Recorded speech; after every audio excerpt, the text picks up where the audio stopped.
In today's video, I'm going to teach you how to change a YouTube Shorts thumbnail using Canva.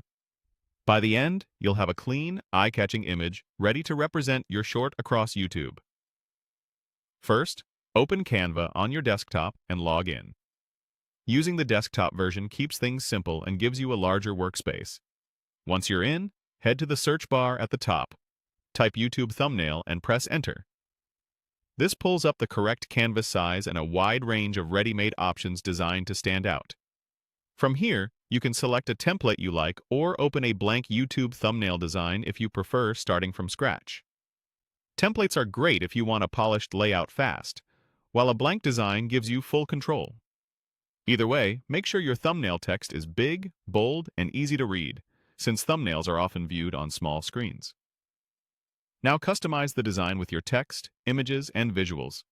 Keep the wording short and punchy, use high contrast colors, and choose a focal image that clearly relates to your short. Try aligning elements so they feel balanced, and leave a little breathing room around the edges so nothing looks cramped. If you have brand colors or a consistent style, apply them here so your channel looks cohesive. When your thumbnail looks how you want it, click Share in the top right corner. Then click Download. Choose PNG for a crisp image, and click Download again. Give the file a clear name so you can find it quickly. Most browsers will save it to your Downloads folder by default. Next, open YouTube Studio in your browser. This is where you'll manage your videos and update thumbnails. In the left menu, click Content. You'll see your list of videos.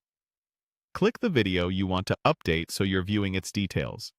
Then click Details if you're not already there. Under the Thumbnail section, click Upload File. Locate the PNG you just downloaded from Canva, select it, and let it upload. You'll see a preview appear. Take a quick moment to confirm everything looks sharp and that the text isn't cut off. When you're satisfied, save changes to lock it in. It can take a moment for the new thumbnail to update everywhere, so don't worry if you don't see it immediately on all devices. That's it. You've designed a thumbnail in Canva and applied it to your YouTube short through YouTube Studio. If this video helped, please like, subscribe, and share. Thanks for watching.